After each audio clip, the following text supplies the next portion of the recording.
गङ्गातरङ्गरमणीयजटाकलापं गौरीनिरन्तरविभूषितवामभागं नारायणप्रियमनङ्गमदापहारं वाराणसीपुरपतिं भज विश्वनाथं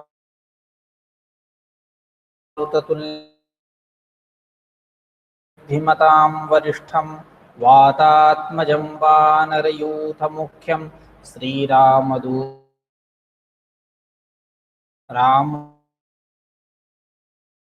राममीशं भजे रामेणाभिहता निशाचरचमू रामाय तस्मै नमः। रामान्नास्ति परायणं परतरं रामस्य दासोऽस्म्यहं रामे चित्तलयः सदा भवतु मे भो राम मामोदिता। आज पुनः एक बार हम लोग उपस्थित हुए हैं इस नामक तत्व कौमुदी के चर्चा प्रसंग में आप सभी प्रतिभागियों का हार्दिक स्वागत एवं अभिनंदन। जैसा कि इसके पूर्व में विगत पाठों में हम लोगों ने 44वीं कारिका पर्यंत यात्रा संपादित किया है। आज उसके आगे की जो कारिकाएं हैं 45वीं, 46वीं, 47वीं इत्यादि कारिकाओं के भी विषय में हम लोग विचार आज कर लेंगे।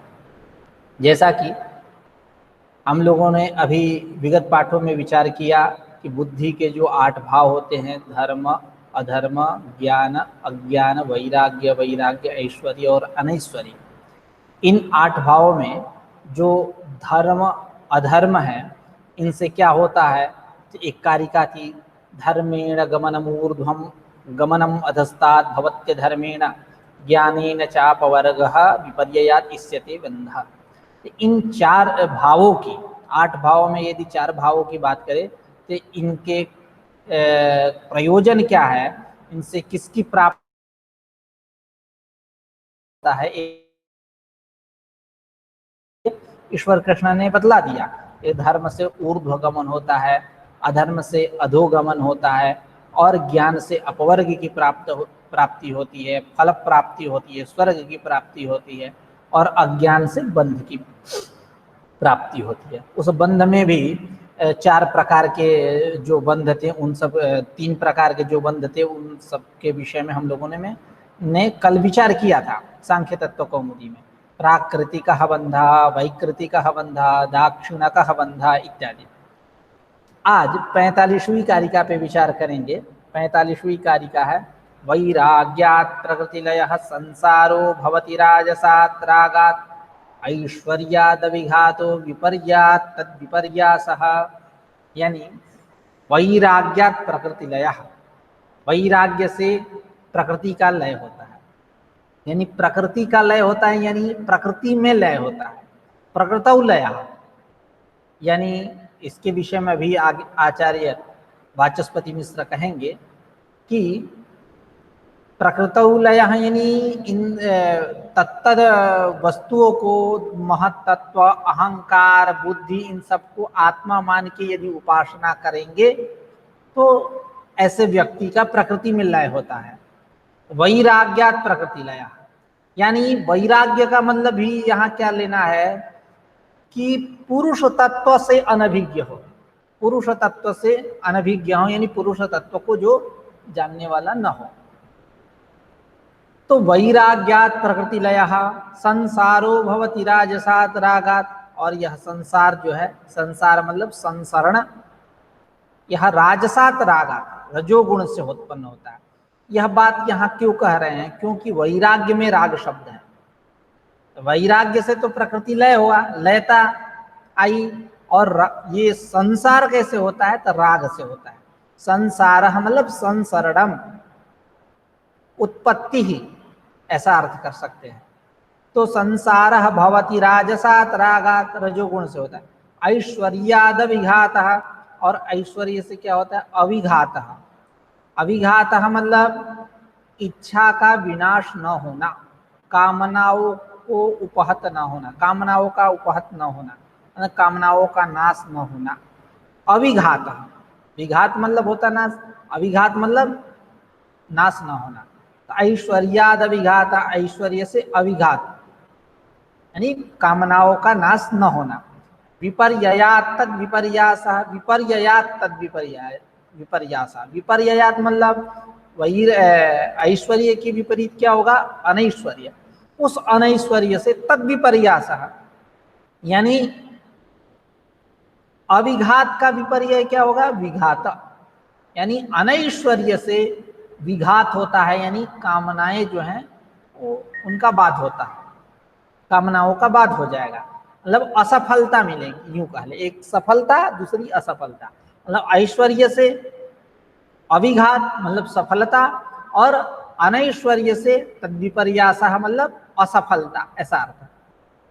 आचार्य वाचस्पति मिश्र के शब्दावली में समझते हैं क्या कहते हैं। वैराग्यात् प्रकृतिलयः इति प्रतीक लिए पुरुष तत्व अनभिज्ञस्य वैराग्य मात्रात् प्रकृतिलयः। कह रहे हैं कि पुरुष तत्व अनभिज्ञस्य पुरुषस्य, जो पुरुष तत्व को न जानने वाला हो, जो पुरुष तत्व को उसका क्या स्वरूप है उससे जो अनभिज्ञ हो, तो पुरुष तत्व अनभिज्ञस्य वैराग्य, केवल उसमें वैराग्य मात्रा, केवल वैराग्य होने से क्या होगा? प्रकृति लय।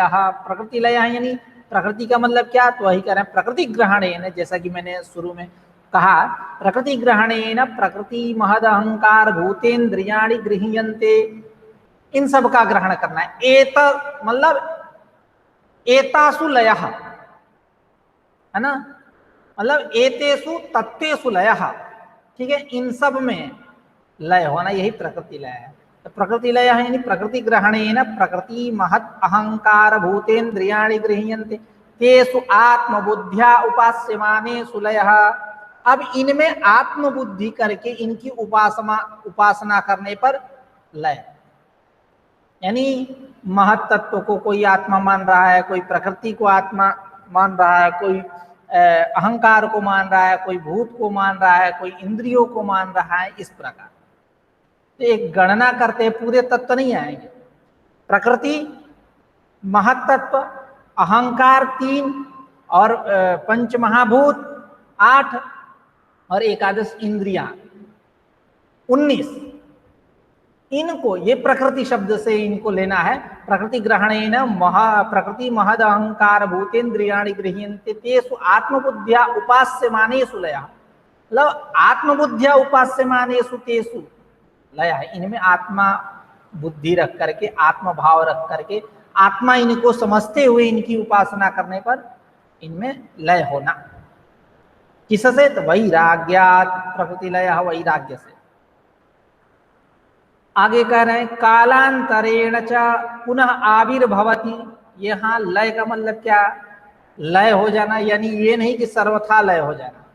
कालांतरेण च पुनः आविर्भवति, कालांतर में पुनः मतलब उत्पन्न होंगे, उत्पन्न होना। इनमें आत्म बुद्धि करके उपासना कर रहा है तो इनमें लय होना वैराग्य से, वैराग्य रूप हेतु से, ठीक है, प्रकृति लय है। लेकिन ये लय हमेशा के लिए लय नहीं, पुनः कालांतरेण च पुनः आविर्भवति, आविर्भाव होना, उत्पन्न होना, ऐसा लय लेना है। सर्वथा त्रैकालिक लय नहीं लेना। संसारो भवति राजसात् रागादिति प्रतीक लिए कारिका में। यह संसार संसरण कैसे होता है? राजसात् रागा, रजोगुण से। मतलब राजसात् इत्यनेन रजसः दुःख हेतुत्वात् संसारस्य दुःख हेतुता सूचिता। कह रहे हैं कि राजसात् इत्यनेन मतलब अंशेन प्रबंधेन, इसके द्वारा क्या बात बतलाना चाहते हैं? कह रहे हैं कि इत्यनेन राजसः दुःख हेतुत्वात्, रजोगुण कैसा होता है? वो दुख का हेतु है, दुख का प्रयोजक है, दुख को देने वाला है। रजसः दुःख हेतुत्वात् संसारस्य दुःख हेतुता सूचिता, उसी रजोगुण से यह संसार हो रहा है, यानी संसार में भी दुख हेतुता है। यह बात बतलाना, यह बात को स्पष्ट करना, बतलाना ही इनका उद्देश्य है। राजसात् रागात्, राजसात् इस पद के द्वारा केवल कह देते रागात्, राग से संसार होता है, लेकिन राजसात् रागात् का मतलब क्या है कि रजोगुण जो है वो दुख का हेतु है, और दुख का हेतु है, उससे रजोगुण संपन्न जो राग, उस राग से, जो राग से ही संसार होगा, उस राग से उत्पन्न जो संसार, यह संसार भी दुख का हेतु है। मोह माया सब, जैसा कि बोलते हैं, सब मोह माया, सब बंधन है, दुख। इस संसार में उत्पन्न होना यानी दुख, दुख का भागी बनना, दुख को भोगना इत्यादि।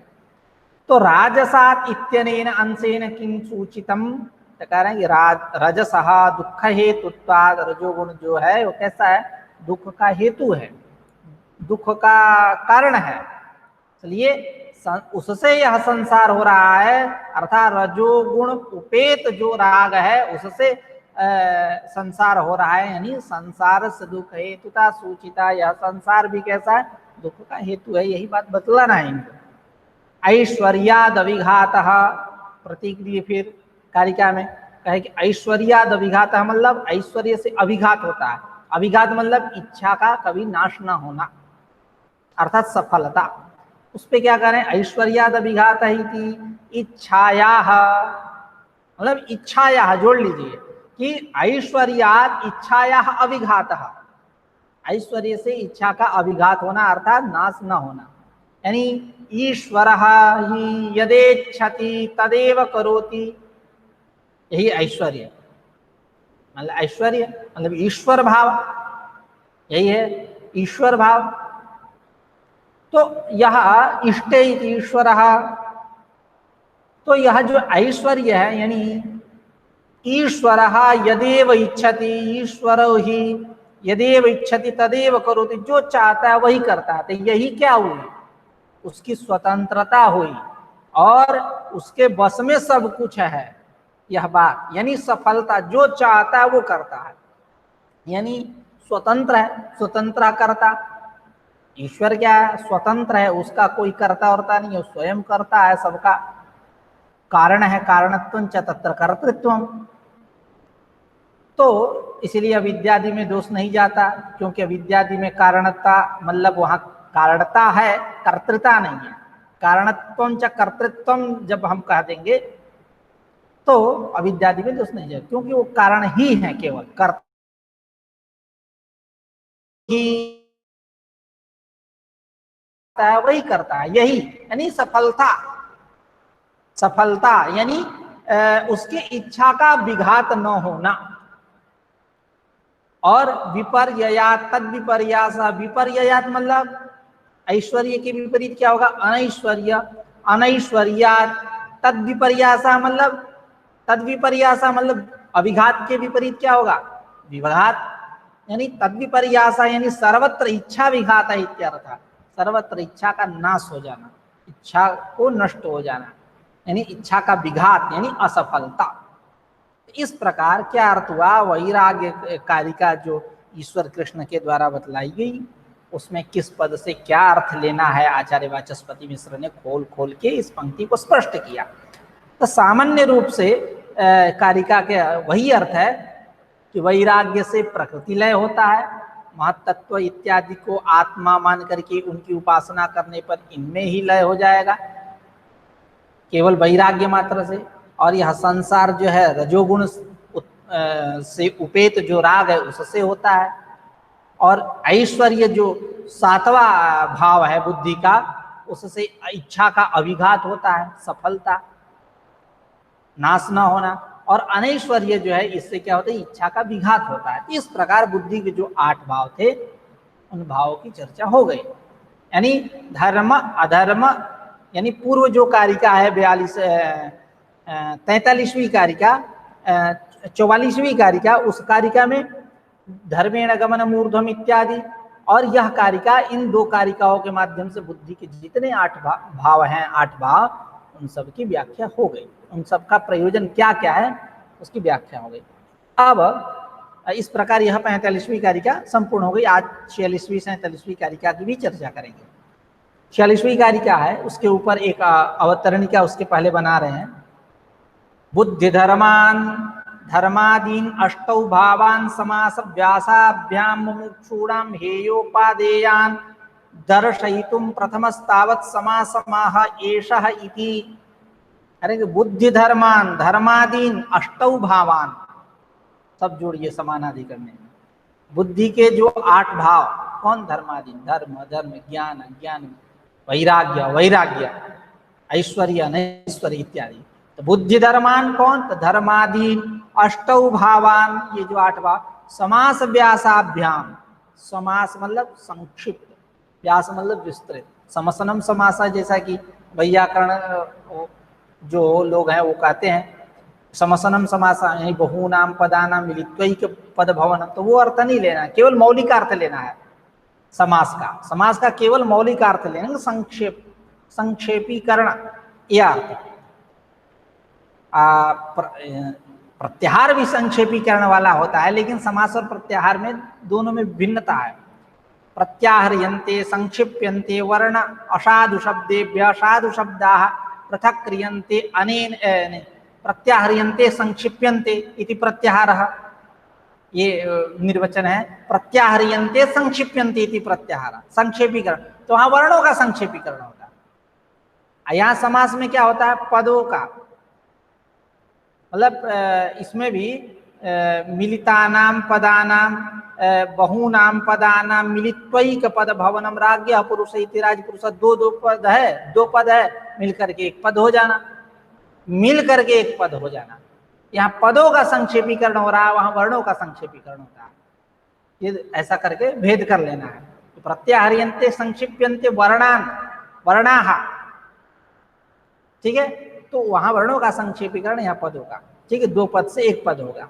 इसमें भी समास में भी एकार्थी भाव, व्यपेक्षा, विशिष्टापेक्षा, व्यपेक्षा, और बहूनाम पदानाम भिन्न भिन्न अर्थोपस्थापकानाम पदानाम समुदाय शक्त्या एकार्थोपस्थिति जनकत्वम एकार्थी भाव इत्यादि करके तमाम परिभाषाएं मिलती हैं। खैर, तो केवल मौलिकार्थ मतलब समास वो लेके नहीं चलना है, केवल समास का मौलिकार्थ मतलब संक्षेप। समास व्यासाभ्याम, समास और व्यास के द्वारा क्या, जो बुद्धि के धर्मादि 8 भाव हैं, इन भावों को समास और व्यास के द्वारा जो मुमुक्षुओं के लिए उपादेय है, हेय है और उपादेय है, त्याज्य है और ग्राह्य है। मुमुक्षुणाम हेयोपादेयान जोड़िए उससे अष्टौ भावान के साथ, मुमुक्षु के लिए जो हेय और उपादेय हैं, ऐसे जो बुद्धि के 8 भाव, उन भावों को दर्शयितुम, बोधयितुम, बतलाने के लिए, उनका ज्ञान कराने के लिए, प्रथमस्तावत समासमः, पहले समास को ही बतला रहे हैं। समास है संक्षिप्त, संक्षेपीकरण। समास व्यास यानी यूं कह ले सरलात् कठिनम प्रति, शिक्षण शास्त्र का यह सूत्र भी है, सरलात् कठिनम प्रति, कठिनात् सरलम प्रति भी है, लेकिन अधिकांश इसकी प्रसिद्धि सरलात् कठिनम प्रति, पहले समास से व्यास की तरफ चल रहे हैं, ठीक है। तो लेकिन वेद व्यास भी थे, उनका नाम ही था वेद व्यास।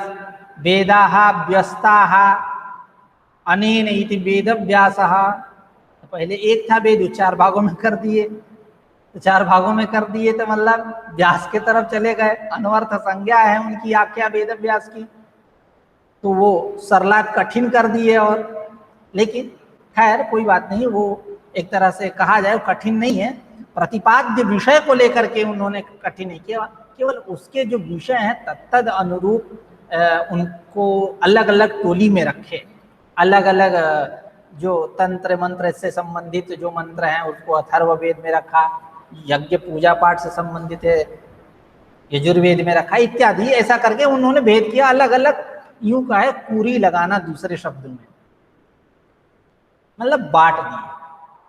तो ऐसा लेकिन यहाँ जो शिक्षण शास्त्र में जो सूत्र है सरलात् कठिनम प्रति, मतलब पहले क्या है, जैसे आप व्याकरण को देखिए, पहले पाणिनि जी क्या बताते हैं, छोटी छोटी संज्ञाओं के विषय में चर्चा करते हैं, लघु संज्ञा, गुरु संज्ञा, गुण संज्ञा, वृद्धि संज्ञा, की संज्ञा, भू संज्ञा, उसके बाद उनका क्या प्रयोजन है इसकी चर्चा करते हैं। जैसे वृद्धिरादेय सबसे पहला सूत्र है, पहले वृद्धि संज्ञा की चर्चा हुई, उसके बाद वृद्धि रेचि का ज्ञान होता है, तदधीन उसका ज्ञान है।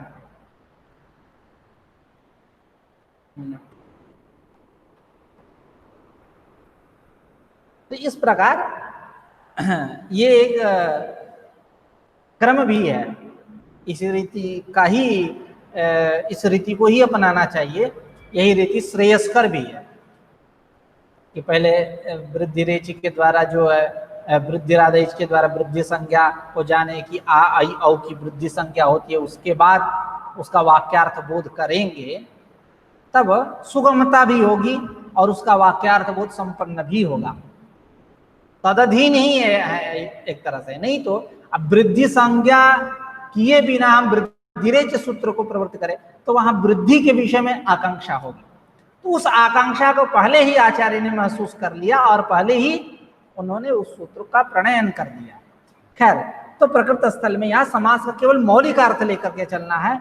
बुद्धि धर्मान धर्मादीन अष्टौ भावान समास व्यासाभ्याम, समास और व्यास के द्वारा मुमुक्षु, जो मुमुक्षुओं के लिए ये उपादेय हैं, इनको दर्शयितुम बोधयितुम बतलाने के लिए प्रथमस्तावत पहले समास समास को करें एषा इति, इस कारिका के माध्यम से।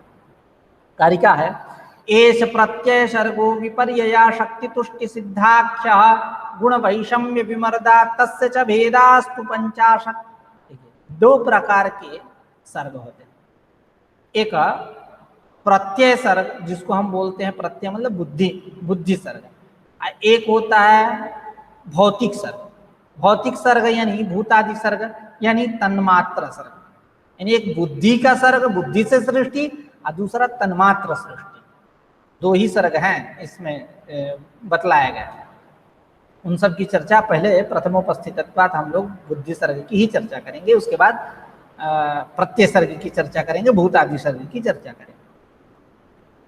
यह जो प्रत्यय सर्ग है, प्रत्यय मतलब प्रतीयते, जैसे वहां अनुदित सवर्ण से चाह प्रत्यय हमें क्या करते हैं, अप्रत्यय को बतलाने के लिए पहले प्रत्यय बताते हैं। प्रतीयते विधीयते इति प्रत्यय, न प्रत्यय इति अप्रत्यय।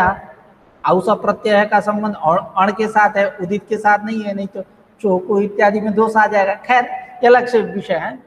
तो यहाँ प्रत्यय मतलब प्रतीयते अनेन इति प्रत्यय बुद्धि ही इत्यर्थः, बुद्धि एषः प्रत्यय सर्गः। ठीक है, प्रतीयते विधीयते इति प्रत्ययः बुद्धि तस्य सर्गः प्रत्यय सर्गः बुद्धि सर्गः इत्यर्थः। तो यह जो प्रत्यय सर्ग है, बुद्धि सर्ग है, ये इसके चार भेद होते हैं। भेदों वाला तो विपर्यय अशक्ति पुष्टि सिद्धाख्य एष प्रत्यय सर्ग, यह जो प्रत्यय सर्ग है, इस प्रत्यय सर्ग के तस्य भेदास्तु 50 गुण वैषम्य विमर्दात इति हेतु हो तस्य प्रत्यय सर्ग से 50 भेदाः भवन्ति। इस प्रत्यय सर्ग के 50 भेद होते हैं। गुण वैषम्य विमर्दात, गुणों की विषमता के कारण जो विमर्द उत्पन्न हुआ, उस विमर्द के कारण, देखिए दो बात, दो हेतु।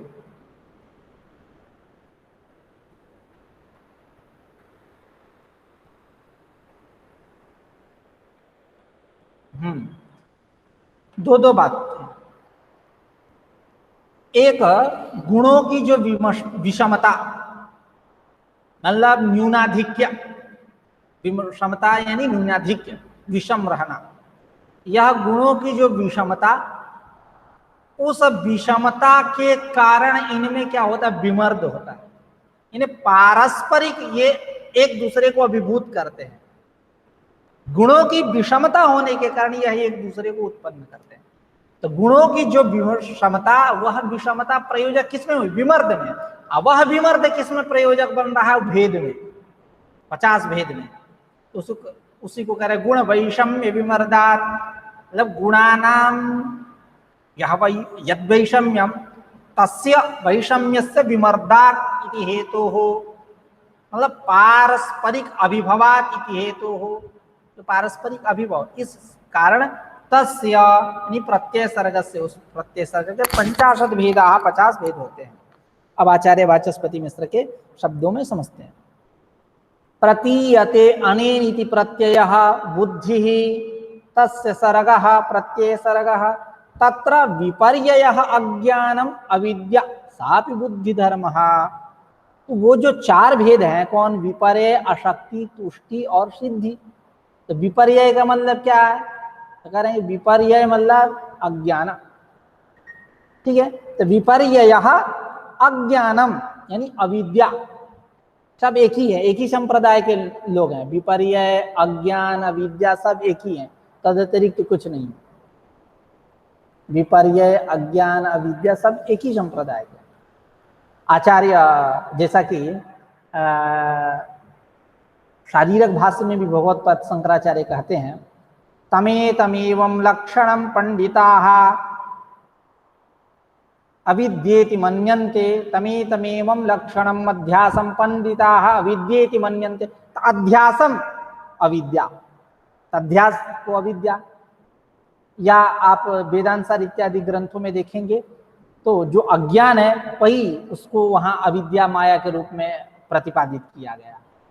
हाँ, यत्किंचित अविद्या माया में भेद हुआ है ये अलग विषय है, लेकिन एक ही संप्रदाय के हैं।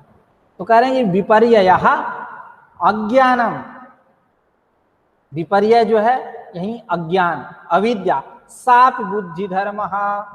इस बात से क्या स्पष्ट हो रही है, क्या बात आ रही है, क्या स्पष्ट हो रहा है कि आचार्य को यह बात पता है शुरू से, ये भेदवादी हैं, यानी यह अज्ञान अविद्या को अलग अलग श्रेणी में रखते हैं। भले एक ही संप्रदाय है, यत्किंचित अंतर को यह महसूस कर रहे हैं, इसलिए तत्शब्द का प्रयोग कर रहे हैं यहाँ। सापी अभी बुद्धि धर्म, वह भी बुद्धि धर्म है, ठीक है। तो विपर्ययः अज्ञानम अविद्या साप बुद्धि धर्म, यह भी बुद्धि धर्म। अशक्ति, अशक्ति मतलब असमर्थता, यानी अशक्ति अपि कर्ण वैकल्य हेतु का बुद्धि धर्म एवं असमर्थता।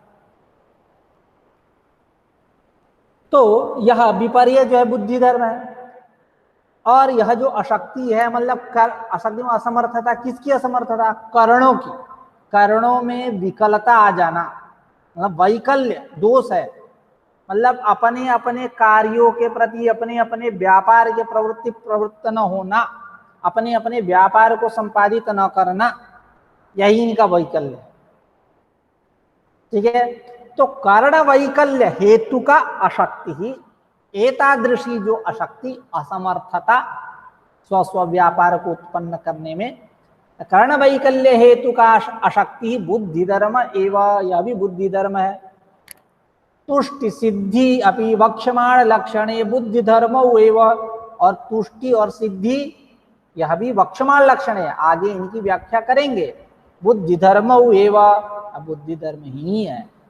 तत्र विपर्यया शक्ति तुष्टिषु यथा योगम सप्तानाम धर्मादीनां ज्ञानवर्जम अंतर्भावः सिद्धौ च ज्ञानस्येति।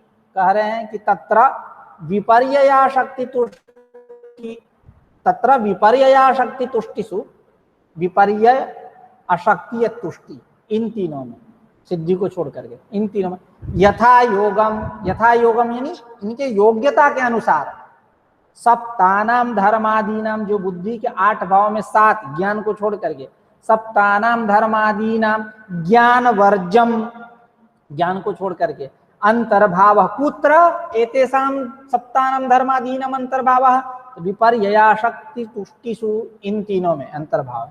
असिद्धौ च ज्ञान से, सिद्धि में ज्ञान का अंतर्भाव, जिसको छोड़े हैं अभी 7 को, इन तीनों में योग्यता के अनुसार जो जिसमें जाने लायक है उसको वहां भेज रहे हैं, और सिद्धि में ज्ञान से, सिद्धौ च ज्ञान, सिद्धौ च ज्ञान से मतलब सिद्धि में ज्ञान का अंतर्भाव।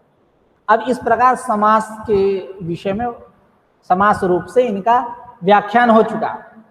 संक्षिप्त रूप से यह विपर्य, अशक्ति, तुष्टि और सिद्धि को बतला दिए।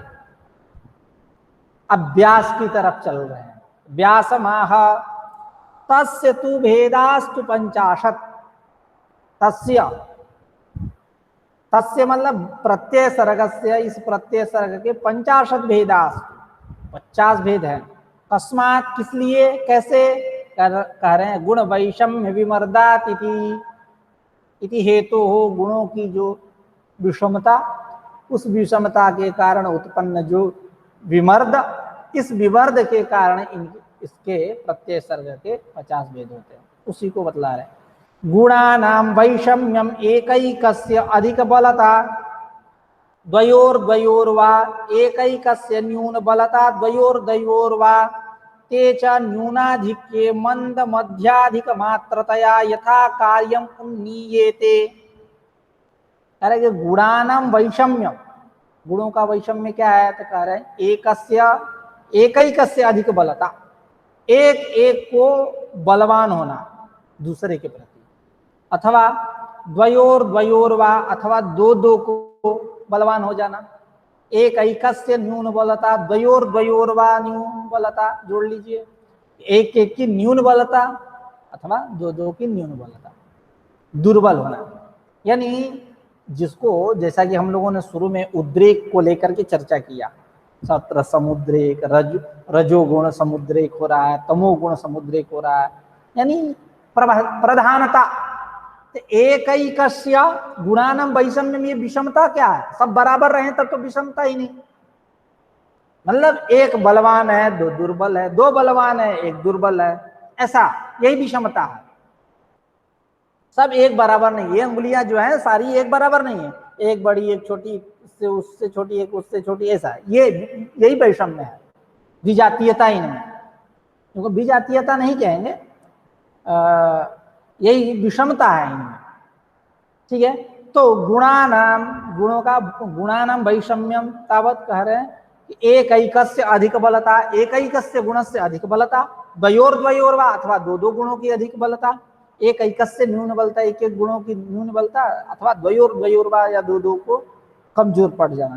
तेज न्यूनाधिक्य, और यह इनका जो न्यूनाधिक्य, न्यूनता और अधिकता, यह बलवान न्यून है, कमजोर है, यह बलवान है, यह बात आप कैसे जानते हो? कह रहे हैं कि तेज न्यूनाधिक्य, यह जो न्यूनाधिक्य है यह इनके कार्य से हम जानते हैं। मंद, मध्य और अधिमात्रतया, अल्प, मंद मतलब अल्प, मध्य और अधिमात्र मतलब, अधिमात्र मतलब अत्यधिक, जो इनका, इनके व्यापार है, व्यापार मतलब जल्दी जल्दी हो रहे हैं, कुछ मध्य गति से हो रहे हैं, कुछ धीरे धीरे, अत्यंत धीरे गति से हो रहे हैं। तो इनके व्यापार को, व्यापार द्वारा हाँ, तेज न्यूनाधिक्य मंद मध्याधिक मात्रतया यथा कार्यम उन्नीयेते, यथा कार्यम उन्नीयेते मतलब ज्ञायेते, अनुमीयेते।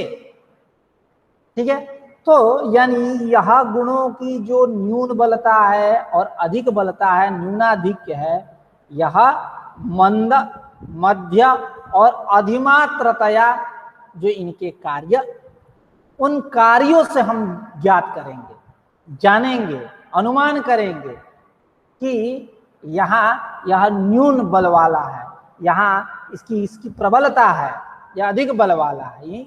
इनके कार्यों को देख करके ही उन्नीयेते, ज्ञायेते, अनुमीयेते, अनुमान करेंगे। ठीक है, जो इनका सुख दुख मोह इत्यादि जो कार्य है, यही तद्रूपात्मक जो कार्य है, जो भी कार्य हो गुणों के, पूरा संसार ही उसका है, तो सुख दुख मोहात्मक जो यह उनके कार्य हैं, उस कार्यों में मंद, मध्य और अधिक, अधिमात्रतया जो इनके कार्य हैं, वो तद्रूप जो हैं, सुख दुख मोहात्मक जो कार्य हैं, उनको देखते, उनमें मंदता, मध्यता और अधिकता, तीव्र गतिता, वो देख करके हम यह अनुमान करेंगे कि इनमें न्यूनाधिक्य है। तदिदम गुणानाम वैषम्यम, यही गुणों का क्या है? वैषम्य है, विषमता।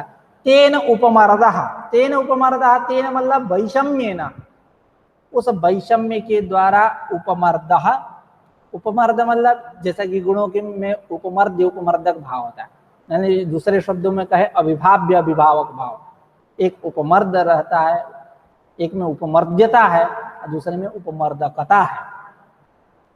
तेन वैषम्येन, यह जो गुणों का जो वैषम्य है, इस वैषम्य के कारण उत्पन्न जो उपमर्दः, यानी एकैकस्य न्यून बलस्य द्वयोर्द्वयोर्वा अभिभव, यही उपमर्द, यही उपमर्द, उपमर्दः अभिभव, यानी एकैकस्य न्यून बलस्य, एक एक जो न्यून बल वाला जो गुण है उसका, द्वयोर्द्वयोर्वा अथवा दो दो जो न्यून बल वाले, द्वयोर्द्वयोर न्यून बलयोः वा अभिभव, दब जाना ही उपमर्द है। तस्मात् तस्मात् उपमर्दात, इस उपमर्द के कारण, तस्य मतलब प्रत्यय सर्गस्य, इस प्रत्यय सर्ग के भेदाः 50 भेदाः 50 भेद होते हैं। ठीक है, तो इस प्रकार 46वीं कारिका संपूर्ण हुई। आज 47वीं कारिका के भी विषय में हम लोग विचार कर लेंगे। 47वीं कारिका है पंच विपर्यय भेदा भवन्त्य शक्तिश्च कर्ण वैकल्यात् 28 भेदा तुष्टेर्नवधाष्टधा सिद्धि। इसके पूर्व में एक अवतरणिका आचार्य वाचस्पति मिश्र बना रहे हैं, लघ्वी है। तानेव 50 भेदान गणयति पंचैति। तानेव 50 भेदान, जो विपर्यय, अशक्ति और तुष्टि, विपर्यय, अशक्ति और तुष्टि के भेद से इसके 50 भेद होते हैं प्रत्यय सर्ग के। करे तानेव 50 भेदान, उन 50 भेदों को ही गणना कर रहे हैं पंच इत्यादि कारिका के द्वारा कि किसके कितने भेद हैं। तो कारिका है पंच विपर्यय भेदा भवन्त्य शक्तिश्च कर्ण वैकल्यात् 28 भेदा तुष्टेर्नवधाष्टधा सिद्धि। यानी पंच विपर्यय भेदा, विपर्यय के 5 भेद हो। पंच विपर्यय भेदा भवन्ति, विपर्यय के 5 भेद होते हैं। और अशक्तिश्च कर्ण वैकल्यात् 28 भेदा। कर्ण वैकल्यात्, कर्णों की जो विकलता, तस्माद हेतु अशक्ति के जो है 28 भेदा, 28 भेद होते हैं। यह 28 प्रकार की अशक्ति है। तुष्टेर्नवधाष्टधा सिद्धि, तुष्टि जो है वो 9 प्रकार की है और सिद्धि जो है वो 8 प्रकार की है। इस प्रकार 50 भेद हो गए। विपर्यय, अशक्ति, तुष्टि और सिद्धि के कारण नामक यह जो प्रत्यय सर्ग है, यह प्रत्यय सर्ग जो है गुणों की विषमता के कारण उत्पन्न जो उपमर्द विमर्द, उसके कारण इसके प्रत्यय सर्ग के 50 भेद हुए थे। तो यह 50 भेद कौन किसके कितने हैं, तो उसकी चर्चा इसमें होगी। 5 विपर्यय, अशक्ति के 28, 5 28 33 और 9 तुष्टि के, 33 और 9 42 और 8 सिद्धि के, यानी 50। ये 50 भेद होते हैं। इसकी व्याख्या आचार्य वाचस्पति मिश्र कर रहे हैं अपने शब्दों में, उसको समझते हैं। अविद्या स्मिता राग द्वेषाभिनिवेशाः यथा संख्यम तमो मोह महामोह तामिस्रंधतामिस्र संज्ञकाः पंच विपर्यय विशेषाः विपर्यय प्रभवाणाम अपि अस्मितादीनां विपर्यय स्वभावत्वात्। कह रहे हैं कि अविद्या अस्मिता राग द्वेष अभिनिवेश, ये पंच क्लेश है। आप योग सूत्र पढ़ेंगे तो इन सब की विस्तृत चर्चा है व्यास भाष्य में, तत्व वैशारदी इत्यादि में भी। तो अविद्या स्मिता राग द्वेष अभिनिवेश, ये 5 क्लेश है। तो इनकी यथा संख्या क्रमशः नाम, अविद्या को हम बोलते हैं तम, अस्मिता को क्या बोलते हैं मोह, राग को महामोह और द्वेष को तामिश्र और अभिनिवेश को हम अंधतामिश्र बोलते हैं।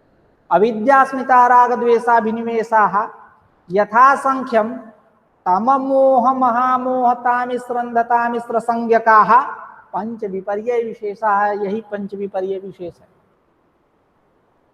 अविद्या मतलब योग सूत्र यदि उसकी चर्चा करें तो अनित्या शुचि दुखानात्मसु नित्य शुचि सुखात्म ख्याति अविद्या, यही ख्याति ज्ञान, मतलब अनित्य में नित्य ख्याति अविद्या है, असुचि में सुचि ख्याति, अपवित्रता में पवित्रता, यह अविद्या है। दुख में सुख ख्याति और अनात्मा में आत्म ख्याति, यही अविद्या। अनित्या शुचि दुखानात्मसु नित्य शुचि सुखात्म ख्याति अविद्या।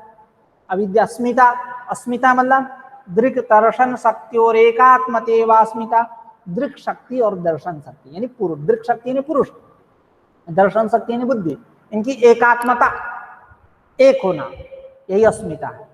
राग मतलब सुखानुसयी राग है, जो सुख का अनुवर्ती हो, पीछे पीछे चलने वाला हो, अनुसयी हो, उसके मतलब उसके लिए उसके मार्ग पे उसके ट्रैक पे चलने वाला, उसको राग बोलते हैं। आप इस समय जो आप चाहत करते हो कि मोबाइल हो जाए, गाड़ी हो जाए, ये हो जाए, तो उससे क्या होगा? सुख मिलेगा आपको, तो उसका अनुसाई है ना ये। आप पीछे पीछे चलने वाला कि आप खरीदेंगे, ये मन प्रसन्न होगा, ये ऐसे घूमेंगे, यहाँ घूमेंगे, वहां घूमेंगे, ये सुखानुसयिता है। सुख का अनुसयी होना, अनुवर्ती होना। दुखानुसयी मतलब दुख का अनुवर्ती होना, यही द्वेष है। और अविद्या, अस्मिता, राग, द्वेष, अभिनिवेश। अभिनिवेश मतलब स्वर सवाही विदुषोपि तथा रूढ़ोभिनिवेश। स्वर सवाही, स्वस्य रसः, स्वरसः तम वोढुमशीलमस्य इति स्वरसवाही, स्वरस वहणिनी इति स्वरसवाही। तो स्वरसवाही मतलब मरण त्रास भय, मृत्यु का भय। स्वरसवाही विदुषोपि तथा रूढ़ो विनिवेश यथा सामान्य जनेषु जंतुषु तथा विदुषोपि। यह मरण को लेकर के जो भय है, यह सामान्य जनों में भी देखा जाता है और विद्वानों में भी देखा जा रहा है। यही अभिनिवेश है। स्वर सवाही विदुषोपि तथा रूढ़ा, ठीक उसी प्रकार का यथा तत्र सामान्य जनेषु जंतुषु तथा विदुषोपि, यही अभिनिवेश है। तो इस प्रकार यह 5 क्लेश है। अविद्या, स्मिता, राग, द्वेषाभिनिवेशा यथा संख्यम तम मोह महामोह तामिश्र अंधतामिश्र संज्ञका पंच विपर्य विशेषा। यह पंच विपर्य विशेष है। विपर्य प्रभवाणाम अपि अस्मितादीनाम विपर्य स्वभावात्। कह रहे हैं कि ये जो अस्मितादि है, अस्मिता, राग, द्वेष, अभिनिवेश, ये विपर्य प्रभव है। भुवः प्रभवा,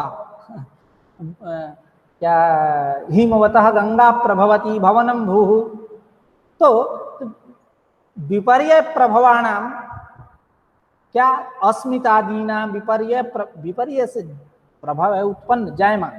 तो विपर्य प्रभवाणाम अपि अस्मितादीनाम विपर्य स्वभावात्, स्वभावत्वात्, विपर्य स्वभाव वाला होने के कारण ये भी अविद्या के नाम से जाने जाते हैं। इसीलिए पंच विपर्य, विपर्य विषय, पंच विपर्य विशेष, 5 विपर्य विशेष है।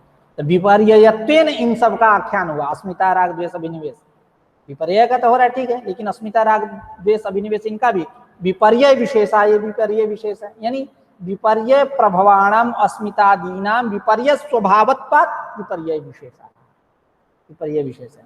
यद्वा अथवा यद अविद्यया विपर्ययेण अवधार्यते वस्तु अस्मितादयः तत्स्वभावाः सन्तः तद अभिनिविशन्ते।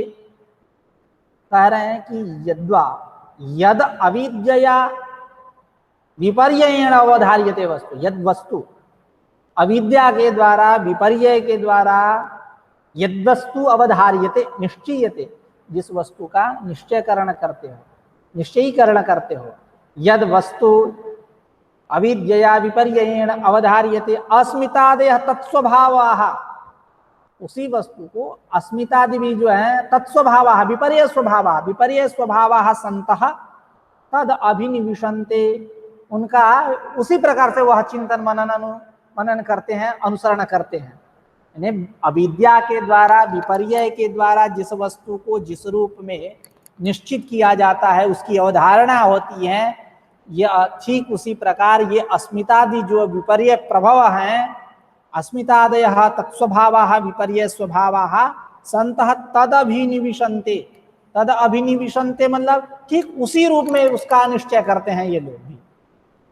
इसलिए विपर्ययत्वात् यह पंच विपर्य विशेषाः, 5 विपर्य विशेष।